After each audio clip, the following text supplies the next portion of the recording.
1, 2, 3. Hello and welcome to Green Queens, the perfect podcast for imperfect environmentalists.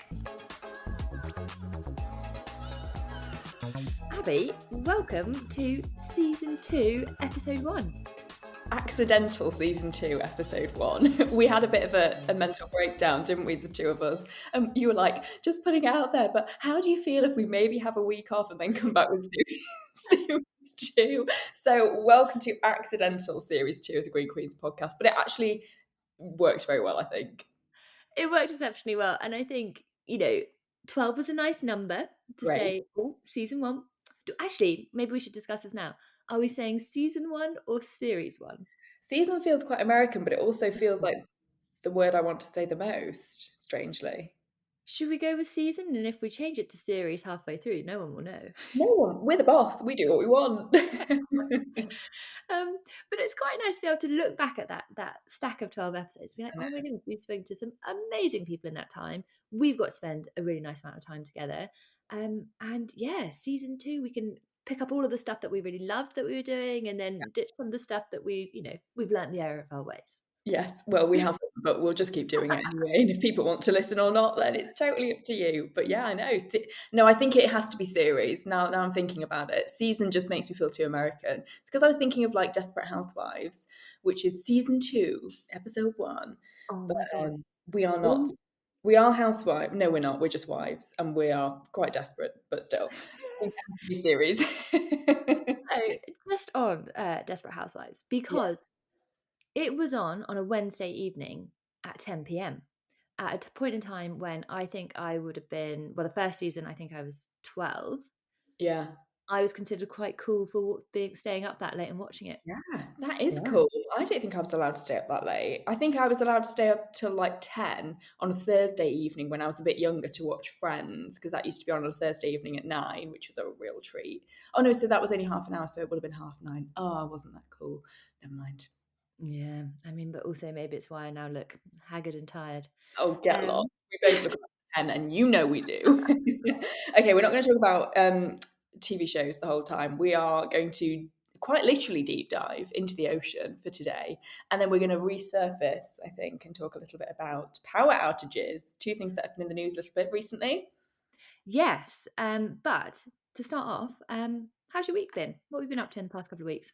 I've had the maddest week.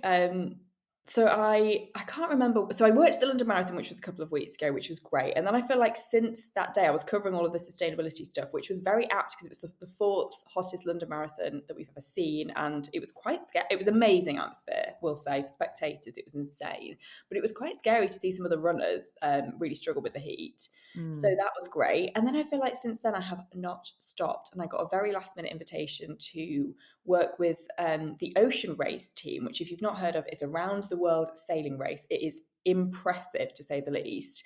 And they do loads of great stuff on ocean protection and raising awareness about the issues with the ocean. And they very last minute invited me to Berlin earlier in the week to cover and attend Germany's first ever National Ocean Conference, which was mad because I've never been to anything like that in my life. There was loads of people very high up, very important, from German government, from the French government, from United Nations, and then there was me with a tripod and a ring light. Like not fitting in, but it's fine. So that was a totally unique opportunity and has made me realise how absurdly ignorant I am that I don't speak a language other than English, because everything was in German and sprechen die not Deutsch. And for 1 second I sat there in this conference. Oh, there's a bunny outside. Anyway, with my headset on, being translated into English like the moron that I am. And I thought to myself, I'm going to learn another language. I'm definitely doing it. I might even learn German. And then came back to reality very quickly and thought, actually, I should probably just try and get a bit more sleep as opposed to try and learn another language. So I landed back from Berlin, straight into a weather shift at the BBC, straight on a train down to London to meet with you. We had a lovely day of meetings yesterday, didn't we, in London? And you were like, we're definitely going to have to stop for wine at some point. And we just did not have the chance to stop for wine, which is hurting my heart a little bit. Hurts my heart, but also testament to just, we were proper in business mode. Oh. Had some incredible conversations, which we'll probably be able to share more on in the coming weeks. But yeah, quite upset because I was like, "Oh, we'll definitely have time to pop into the by rotation store. We'll Yeah. definitely have time for a glass of wine." No such thing. We inhaled a sandwich at warp speed. I don't think I've ever seen anybody eat a Gale's sandwich quicker than you did. I mean, At the point that I ate that sandwich, I was desperate, and in my head thinking, "I know this is quite revolting for Abbie to be witnessing." it was However, great. It was a good time because I had a lot to say. So I spoke while you ate and then very quickly realised the speed at which you inhaled that sandwich. But, I just business bitches got to eat. but Yeah. I get But hungry. so that was my rather amazing, but also rather totally bonkers few weeks. What about you? What have you been up to? So, I was on holiday, which was Oh, really, really nice just because looked so beaut. it was really just sensationally beautiful, and one of those things where we booked it absolutely ages ago. So we went to Seville and to Ronda in Spain, and I'll come on to why that's relevant when we talk about blackouts. But we booked it ages and ages ago because we were like, we know that we're going to need a break at around this time because things have been bonkersly busy. So I hadn't really thought about anything. So then when we got there, we were like, God, this is good. Like as if it was some sort of surprise. So that was lovely. But then beyond that, I've been doing lots and lots of research for various interviews that I've got coming up. So next week, although when this comes out, it will have just happened. I'm moderating the Financial Times Future of the Car event Oh, alongside many other lovely moderators as well. So sounds I've got very grown up. really grown up, and I'll probably wear a suit or at least Ooh, business business formal, some some sort of attire. something like that. And I've got some great interviews, both at the Future of the Car. So I'm interviewing the CEO of Polestar. I've got quite a few semiconductor type people that I'm also interviewing, That and just makes then me think of Thomas the Tank Engine. pardon. That just makes me think of Thomas the Tank Engine. They would be so upset to hear that when they're like, "Well, it's Sorry. global business. It's so serious." Um, and then, really, really excitingly, I've been doing quite a lot of prep for an interview that I've got with Jaguar Land Rover, who recently had quite a controversial launch of the Type 00, which is their new electric Jaguar. And I'm going to be speaking to the managing director of Jaguar to really understand why that vehicle has turned out the way that it has, the challenge that they have in reaching a brand new set of customers in a brand new way, whilst also retaining their heritage and being able to talk to their existing customers, and how they really transition and remain relevant in an electrification era. So lots of homework has been Mhm. involved on my side of things. But yeah. I feel like you're very good at that. I feel like homework is your absolute bag. Do you know, so I was with my sister on Monday and my nephew is 4 and she was like, God, I've never had to ask him to do his homework. And I was like, he is related to us and we Yeah. are all homework fiends. So yeah. Doesn't surprise me. It doesn't surprise me at all. But Oceans, I want to hear all about Berlin. I feel like you met some insane people and just you had these couple of days of just eye-opening amounts of knowledge. So tell me everything. So it all came in very last minute, the opportunity to go to Berlin and this conference. I didn't even know about it. Why would anybody in the UK know about Germany holding their first National Ocean Conference, I suppose? But it came in and it just so happened to fall on the same day as the premiere for David Attenborough's new film, Ocean, which is now out at cinemas. You can go watch it. And I 110% am going to go to the cinema and watch it. I'm not going to wait to stream it later because from what I've heard, it is an absolute spectacle to see on a big screen. So I can't wait for that. And obviously, it goes without saying, HBD at David Attenborough. He's just turned 99. What a legend. What an icon. The voice of the planet and certainly the voice of the ocean.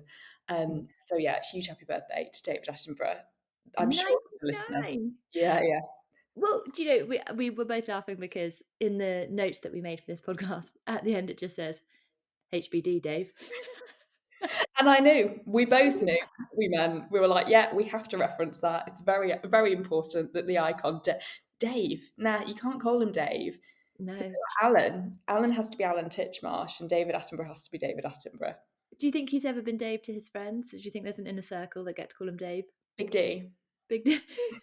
Big D. Maybe. Davey A. Yeah. I'd love to know what his nickname is. Anyway, we digress. So it's been a really big week in terms of talking about the ocean, which is so incredibly amazing, especially because I'll be totally honest and say, I actually don't know that much about the ocean, which I know is probably a surprise to many of you, thinking that I know everything about everything, but I definitely don't. And that was said through a lot of sarcasm. But I think talking about the climate a lot, talking about sustainability a lot, I almost feel a little bit embarrassed that I don't know so much about the ocean because it is so important. And what I'm learning now is that this really should have been what we've been banging on about the whole time. And it isn't. We've been talking about, a lot more stuff that's been going on land, but like we are, however, what are we, like 60-70% water, 65% water, I think we're made up of, aren't we, as human beings? The planet is, if you talked about space, if you look at the planet from space, it is largely a blue planet, quite literally. And so I think I've had a real like epiphany of a couple of weeks of being like, oh my God, we need to be talking about this, which David Attenborough is probably thinking, Huns, yes, this is what I've been trying to tell you. So the being at the conference on that day was so important and so really eye-opening. So there was lots of people speaking about what is going on in Germany, in Europe at the moment, but it's particularly apt because we have the UNOC. I'm very down with the kids now, and I know all of the United Nations terminology, but it did take the amount of abbreviations and things that they use in these sorts of conferences and in these sorts of meetings. It's hard enough translating it from German to English, and then me frantically Googling what all these different things mean. But UNOC stands for the United Nations Ocean Conference, which is happening in Nice in June this year.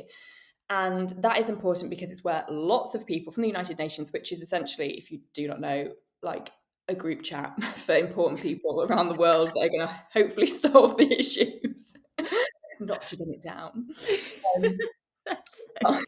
It's far more important than that. But so yeah, this conference is happening later in the year in June, and it's going to be a really, really important one because at the moment only 8% of the ocean is protected. So 92% of the ocean is like, you do you, it's a free for all, fish where you want, do what you want, dig where you want, drive a boat where you want, which again blew my tiny noggin.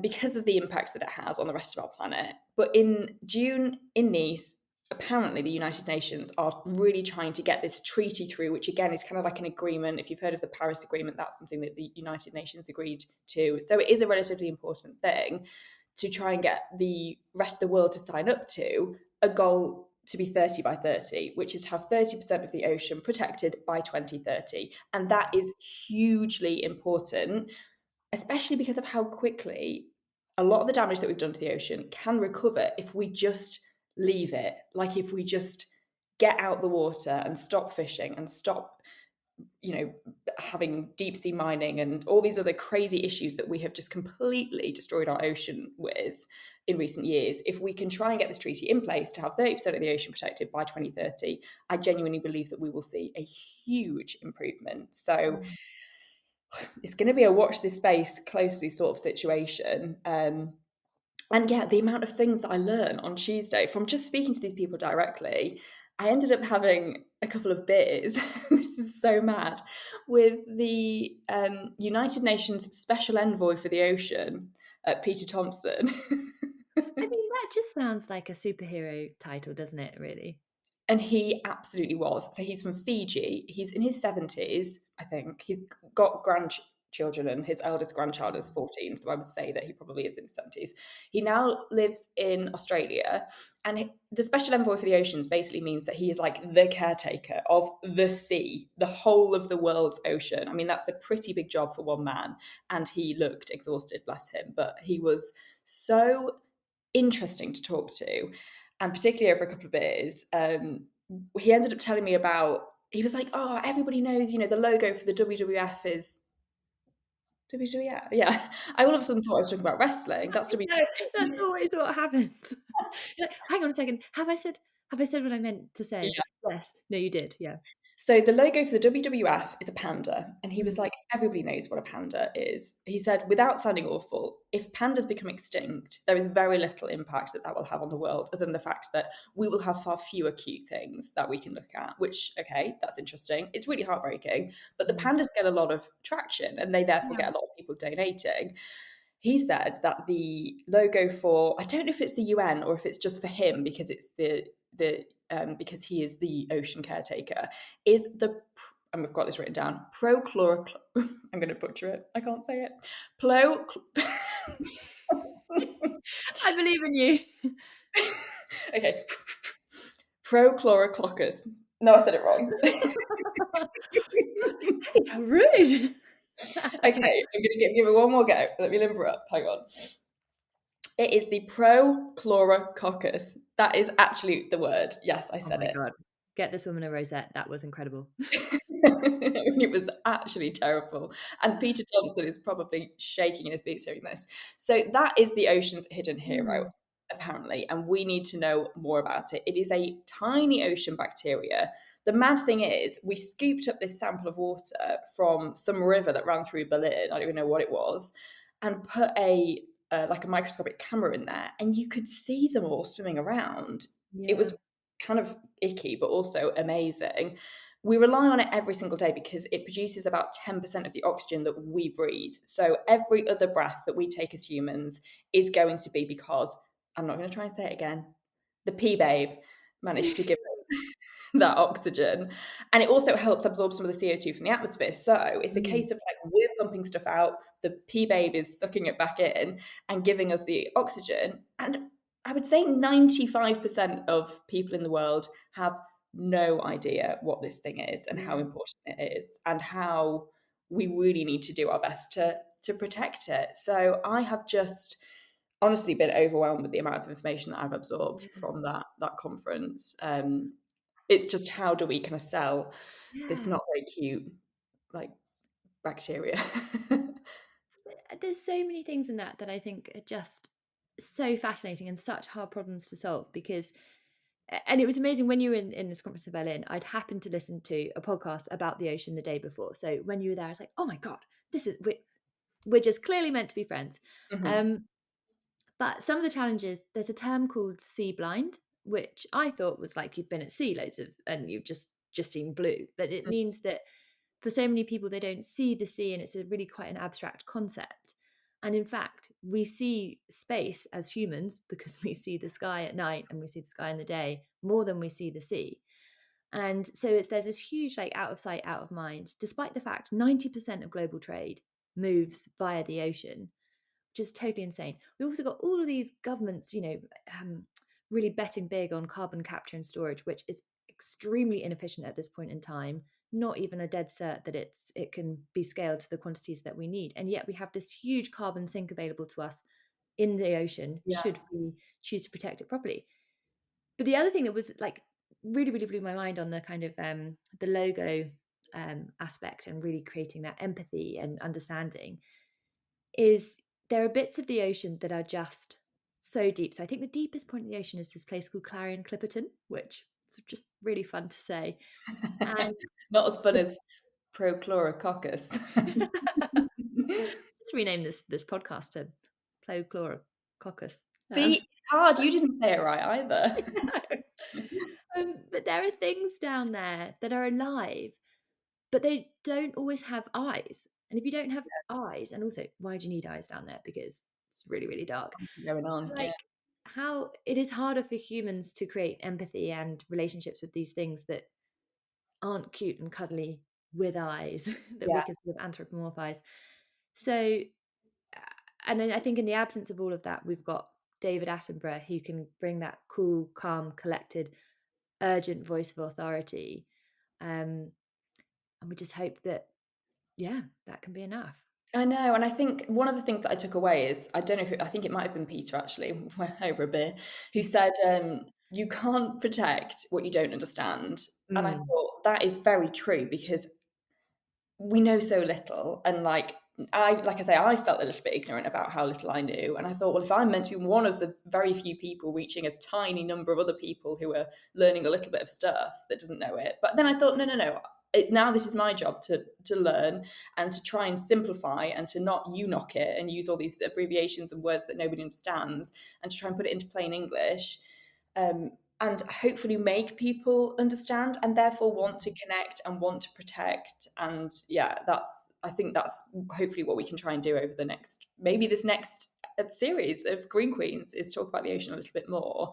And I can't remember who it was that I spoke to, one of the scientists who collects data, because the ocean race, yes, they sail across the world, but they also gather ocean samples from all over the world, places that, governments would never pay to send a research vessel out to because it would just cost so much money. Yeah. But the ocean race people are there anyway. So they're very cleverly gathering the data and working with these scientists.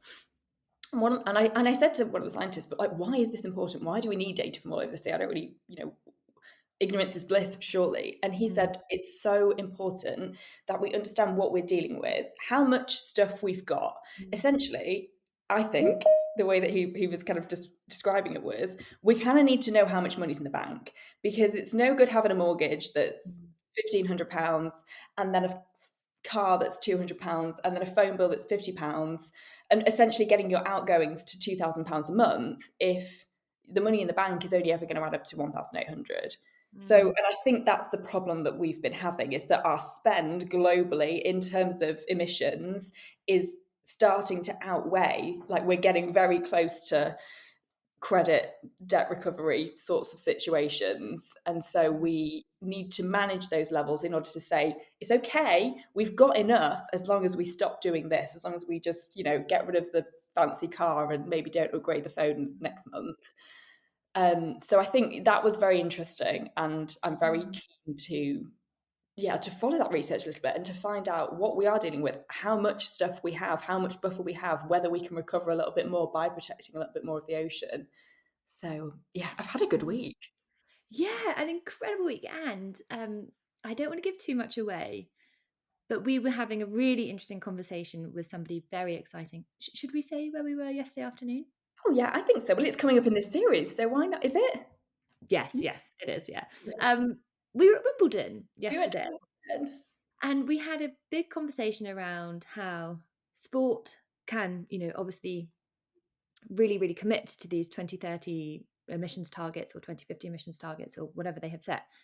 But actually, their bigger role is to be this inspiring good behavior across their value chain, Yeah. and to ensure that there are loads of eyeballs on a particularly important subject. And I think this is where there's lots of synergies and parallels. God, who am I? Rewind. There are lots of similarities between what Wimbledon is trying to do, which of course we'll come on to in much more detail, and the ocean race of, well, yes, this is sport and this is entertainment, but it has a responsibility to shine a spotlight on the ocean and to conduct that research and to drive that accountability for anyone who's watching or is involved in that. Yeah, and I think that's something that it's kind of been a bit of a happy accident for me, falling into this sport and sustainability tie. But I am a big sports fan. I love competing in sports as well, not competitively, a little game of tennis with Jake on a Friday evening, maybe. But I've always followed sport a lot.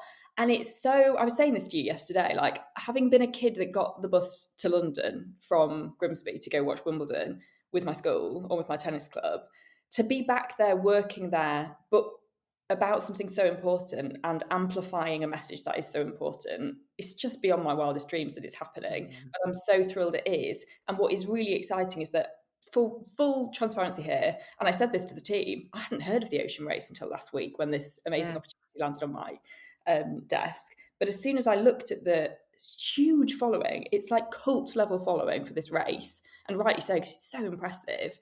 I got really excited about the thought of utilising that following and the people that are really into the sport, and then also managing to push this messaging out there to them. And I think that is where sport has this really cool opportunity over the next few years. And interestingly, I was actually interviewed by Global Sustainable Sports about this very piece, and you can read the article online if you are. We will put the link in the description. Will we? You will do that. I will do that. Thank you. But perhaps what we're saying here, season 2, we're going to have lots of thoughts about sport. I think that is going to be a recurring Yeah. theme. Lots of thought about travel and lots of thought about the ocean. And I think there's definite links between them all. So it's exciting. Yeah, we didn't. That's like a happy accident that we've just kind of promoted the whole of series 2. So stay tuned if you are into sport, if you are into travel, and if you have ever dipped your toe into an ocean, because it's for you. Shall I tell you about Seville?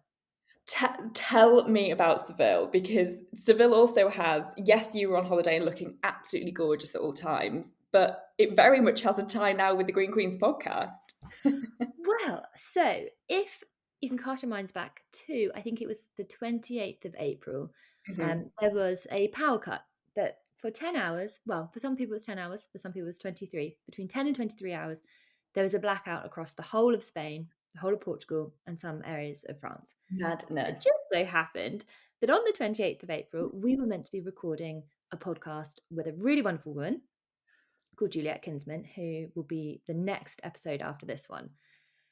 And in this blackout, there was obviously not only power, so suddenly there are no traffic lights, there's no cash machines, there's no lights on, there's nothing. And was it literally like, ooh? Well, so we were sat outside having a beer and we were about to order a pizza. We'd just done this massive, great long hike. And the guy came over and we said, "Can we order a pizza?" And he said, and we thought he'd said, "There's no pizza in Spain, Portugal, or France." And we were like, Liar. what a weird thing to say. We then realized like he couldn't, they couldn't turn the ovens on. I was like, oh, now it all makes sense.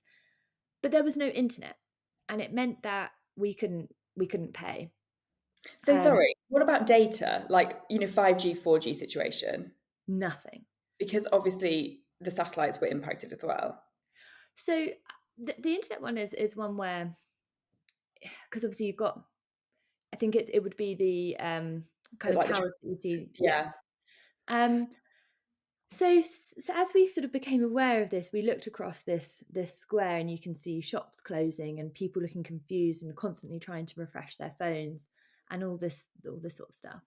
And we left and we went back to our hotel. Unfortunately, at this point, we weren't in Seville. We were staying on a lovely, very sustainable vineyard in near Ronda, which was beautiful. But everyone was kind of paralyzed, and the only way you could get any information was by turning on a radio in a car, for example, or if you had like a battery radio. And it felt a bit like everyone had just been immediately shut off from the outside world, no access to information about what was happening, and it felt like the start of a Black Mirror episode. And I wonder whether it would have felt like that even more acutely in cities where people were stuck on trains. Obviously, all the lights went out in hospitals. Fortunately, obviously, hospitals have generators or backup power. Um, cities came to total standstills. It was just nuts. And the impact of not having power for 10 to 23 hours cost the Spanish economy about €1 billion. What? And I can really believe it because, and I think what was very interesting in being there is that €1 billion sounds like an absolutely phenomenal number, but it's almost quite abstract. You're like, well, a billion, we hear billion referenced in terms of lots of different things. But in terms of our experience, we couldn't pay the cafe where we'd had these 2 beers. So if you times that by his 20 customers that he had in the Yeah. restaurant, and then that was just in 1 hour, what happened for the rest of that day? We couldn't pay at the car park. Obviously, this is also a lesson of maybe have a little bit of cash on Yeah, you. we're so bad, aren't we? My dad always says I should carry more cash, but my response is, well, I'm the queen. I'm like the queen. I just don't carry the cash. Yeah, exactly. But there was €10 because we'd done this great long hike, so we'd been at this car park for a long time. So that was €10. And I said to my husband, I was like, tomorrow we have to go back and we have to pay these people because this is a small town of which, like, we can. I don't want to be holy as thou and all noble, but I was like, this is so annoying and like so impactful for their day. Like, we have to do our part in making it a little bit less bad. Well, I mean, Um, there are companies that won't have huge cash flow. Like yeah, they'll be working day to day, week to week, and so a situation like they probably don't have a huge amount of money to float I can hard relate. If an invoice comes in late for me, I'm like, ah.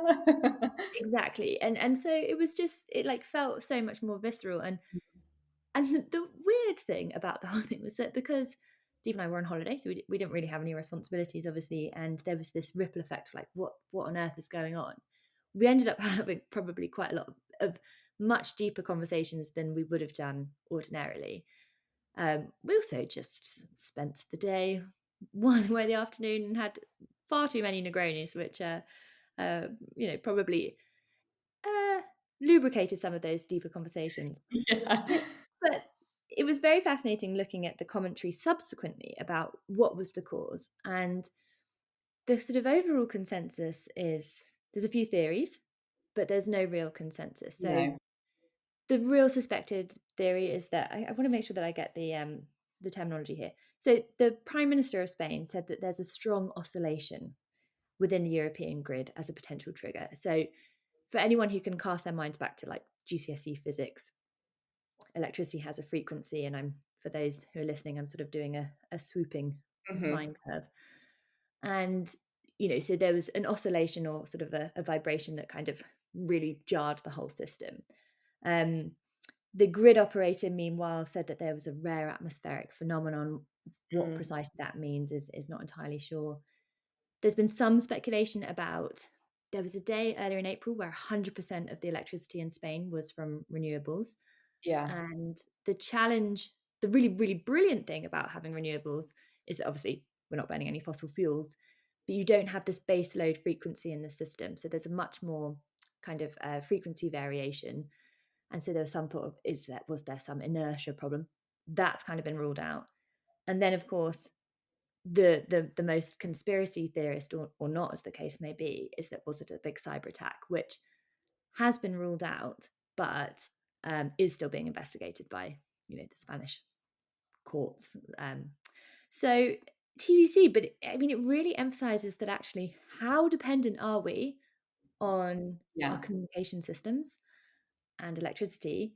And of course, if there were sort of more distributed power systems, so you had home solar, a home battery, or an electric vehicle with vehicle to load capability, you wouldn't have even noticed that this was going on, apart from the fact you couldn't, get the internet. And so it very much makes the case for building in that resilience, either through distributed power in your own home or like in your own local community, but also just, yeah, raises questions about those points of vulnerability, but very, very weird. Yeah, and even more weird that we haven't been able to, but by this point, this is like, how many weeks on are we? Like a couple of weeks on? Yeah, a Mm. couple of weeks on from that day, that there still isn't an answer, which you'd have thought that, like we have a power cut in our area, for example, we get a text from Northern Power straight away, and then quite often they'll follow up and say what the issue was. So you kind of expected that to happen, it to be like, okay, we know what the problem is, it's just going to take a while to fix it. But the fact that they can't really, well, they can't or they don't want to explain exactly what happened. I don't know. Who knows what was going on there? Mm. But yeah, so strange, and the impacts on everything. I think if somebody were to say, "Oh, you have a power cut," you think, "Oh no, the freezer might defrost," and you sort of think very locally and very small. For it to have impacted entire countries, you were on your holiday. Worst thing that happened to you really was that you couldn't pay for your beers, but you went back the next day and you paid for them.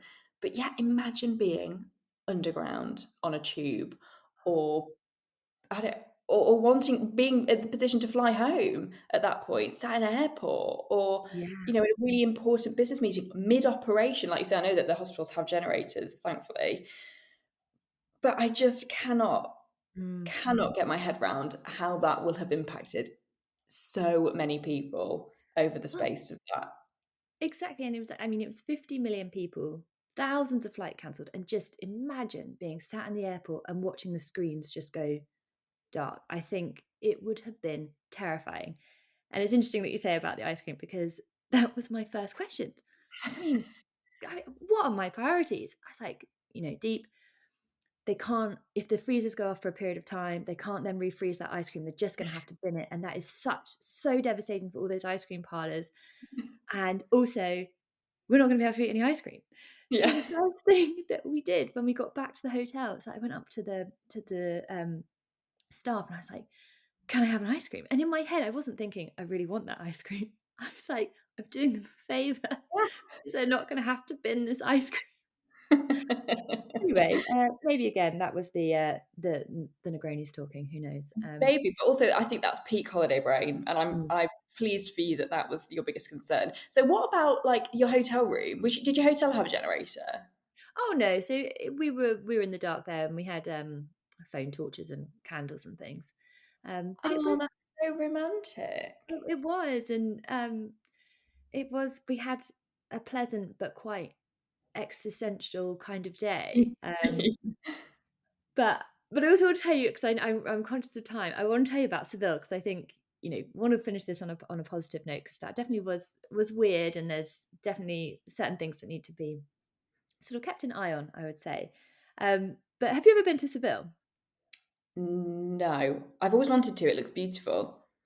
It is absolutely sensational, and the way that I would describe it is that it's.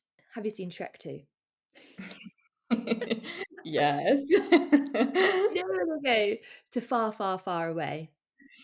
It's Yes. kind of like far, far, far away mixed with Dawn from Game of Thrones. It's like really, you just feel absolutely thrown back into history. And it's no wonder really because um, there was, it was Moorish, so um, run by, like it was occupied by Muslims until 1172.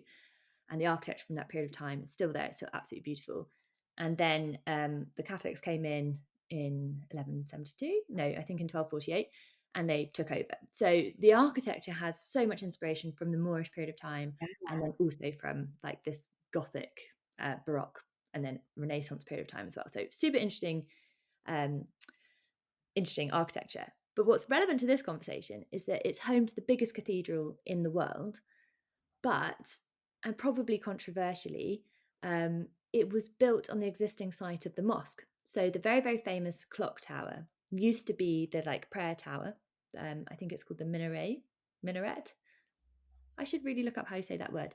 But the tower that you'd go up to do the call for prayers in the Moorish time. But that then became part of the Catholic cathedral, and then there's loads of recycled Roman stone in there as well. So this whole building is kind of recycled from various different bits in history and built on top of each other, which I thought was very, very interesting. But the most exciting thing is that there are absolutely tons of oranges, like thousands upon, in fact, millions of tons of oranges produced in Seville.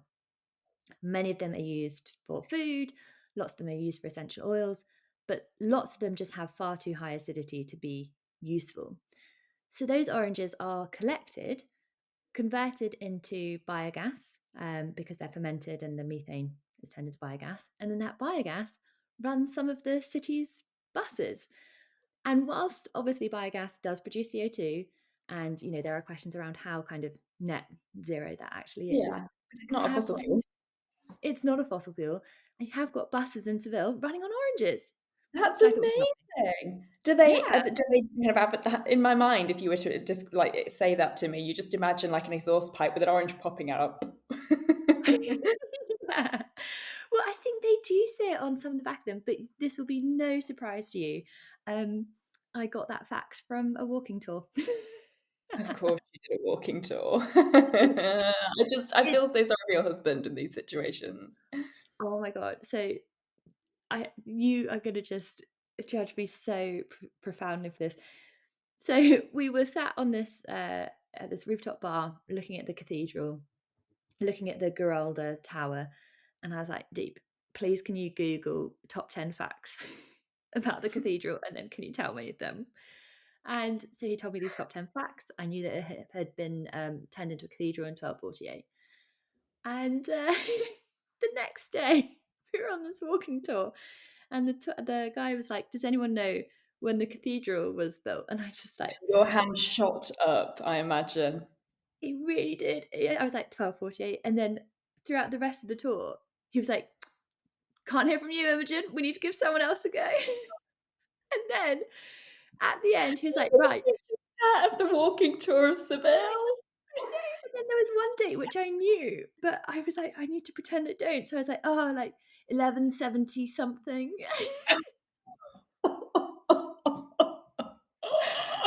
You Just such are an international geek. I know. And then at the end, he was like, "Oh, now time for a quiz," which was meant to be a joke. But I was like, I'm ready." Oh dear. But I will say, and this will be relevant to our next conversation, what is so amazing, so I do always do these through Airbnb experiences, so it's like Mhm. not always like a formal tour, it might be a local person, and, they always have the best local non-touristy recommendations, so always worth doing to then get the recommendations afterwards. So all of the food places that we went to were because of our lovely guide. Oh, And he that's gave us some great great facts. facts. I've never used the Airbnb experiences before. I just book the Airbnb, but yeah, I've never done the experiences, so that's good to know. Well, we have to do it when we go away because it's the cheapest way to get on a yacht. Is it Because really? yeah, because so often there'll be somebody who owns a yacht who'll be like, "Yeah, I'll take you out for 50 quid," and you have these lovely days. Great. We'll have to make sure it's not part of the protected ocean, of course. Of course. And actually, I did do one of these Airbnb experiences in an electric boat in Venice, and felt Ooh. good about that. Good, Yeah. excellent. Okay, no, great. Yeah, I'm very excited for our adventure. We are traveling via train to a wedding in Portugal in June. I'm also now slightly apprehensive about what kind of creature I'm traveling with. I know. I feel I will try and be as normal as I possibly can be. But if you need an interesting fact about a place, I will endeavour to find one for you. So fear And not. also, it's totally fine if we go our separate ways. If you want to do the walking tour and the quiz, I'll just do the Negroni part. um, should we share our sustainable business recommendations for this week? Oh, Do you have let's. one? I do have one. It is a way to shop secondhand that I have not heard of until very recently. It is a website called Thrift. I'm sort of in and out of the sun. If you're watching this, it looks as though I'm being shone upon by some It's like, angels, but it's oh, yeah. yeah, ah, Thrift. Ah. No, and it's a website where you can shop secondhand. What is so brill about it is that it's all handled for you. So if you want to list your clothes on there, it's all you just ship them off to Thrift. They sort it all out.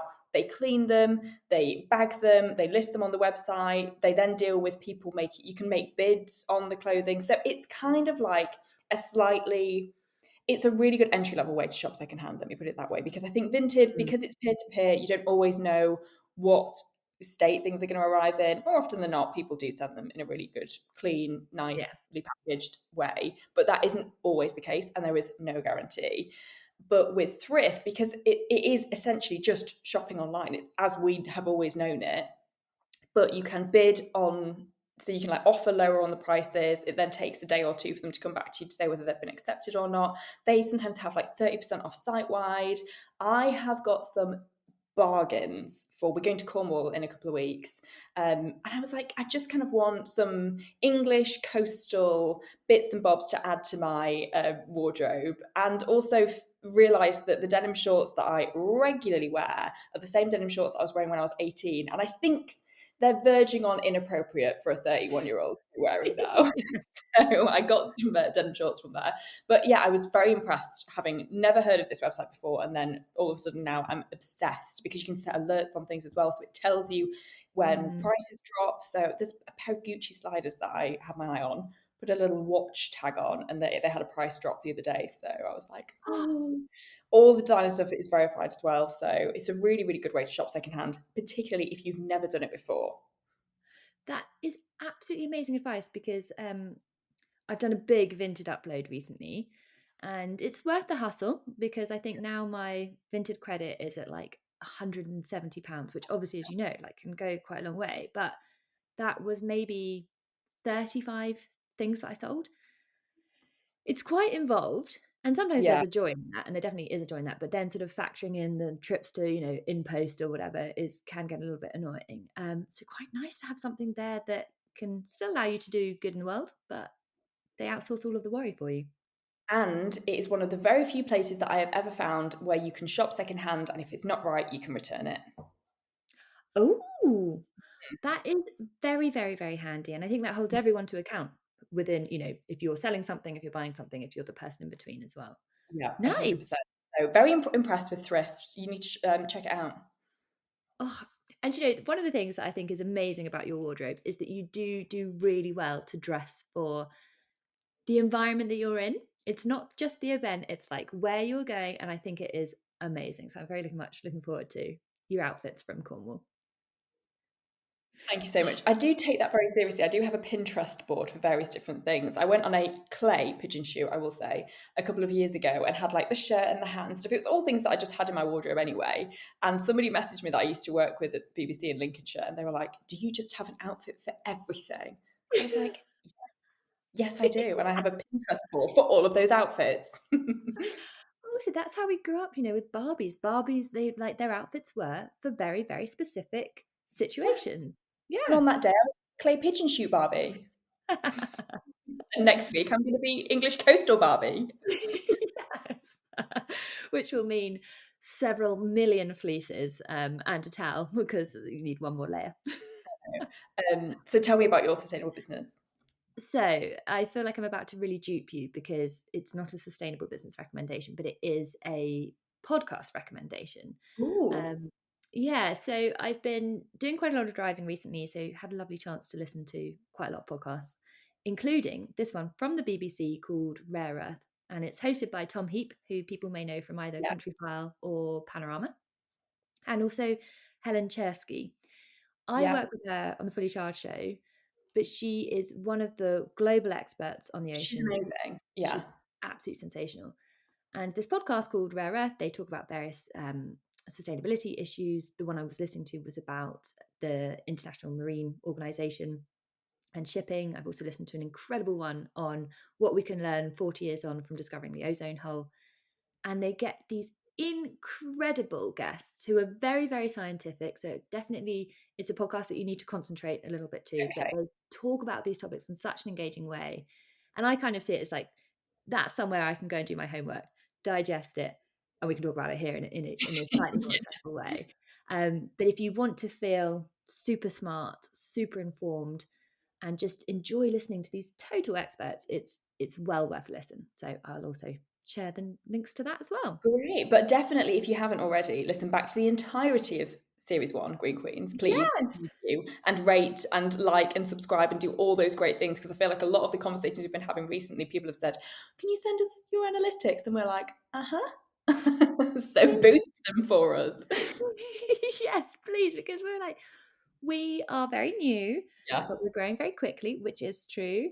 But we've been blown away by the caliber of guests and Yeah. engagement. We So have, actually. We genuinely have. And I think this is a really nice point to just say thank you to all those people, particularly mm, like Laura Tobin, Jordan Brompton, the early inceptors who were absolutely 110% up for chatting to us on this podcast before we even had the chance to say, and this is what it will look and sound like. They were yeah, just from the get-go, which meant a lot, to be honest, didn't it? And now for anybody else who we've got lined up, who were able to sort of send things to say, don't worry, don't panic, we're not going to terrify you and hold you to account. This is sort of roughly what it will sound like and look yeah. like. None of that would have been possible had it not been for those early guests. So very grateful to the OG GQs and the And listeners. OGGQs and listeners, absolutely, because I know that there are we have quite a big bunch of listeners who are listening every single week. And we were talking about this yesterday. The number of articles, links, nuggets of facts or whatever I've been sent about beavers. Yeah. Yeah. And I just think that's the most incredible thing because it's like, oh my God, you're listening to these things and they spark other conversations. So absolutely the best way that people can help and support us is by liking this podcast and sharing it with a friend would be Yeah, and lovely. we really talked a lot yesterday about how we need to probably try and make these podcasts a little bit shorter. We were going to aim for between 30 and 40 minutes. We have not managed to do that today. I do not believe. It'll be very interesting to see post-edit what this duration comes out at. But we were marking the start of a new series, so we'll try our best to keep them a little bit shorter, if that's what people want, unless you want it to be nice and long, in which case we'll keep wanging on. Yeah, maybe we should do a poll. Maybe we Yeah. should do a poll on YouTube. 30, 40. An hour and 55. Yeah. How long do you want us for? How long are you driving? What's going on? How long's the dog walk? Where are we listening? Just give us a call. We'll keep chatting to you until you say stop. um, but yeah, I think that's a nice point to wrap it up. And also, I don't know Yeah. about you, but I have so much work to do today. Yes, I'm quite intimidated by it. I've actually put a piece of paper over my to-do list. I just can't. It will be fine. We'll get there. It This will is an happen. accurate representation of my life at the moment, and it is a cushion with no cushion cover. Because the dog did something on it. I don't even know. Oh, Anyway, so well, wonderful to speak to you again today, to spend the day with you yesterday, and to kick off series 2 of our yes. juicy podcast, The Green Queens. See you next time. See you next time with our first guest of series 2. Yay! Bye. We hope you enjoyed this episode of Green Queens. If you did and you'd like to hear more, we'd be so very grateful if you could like, subscribe, and join the Green group chat for weekly episodes.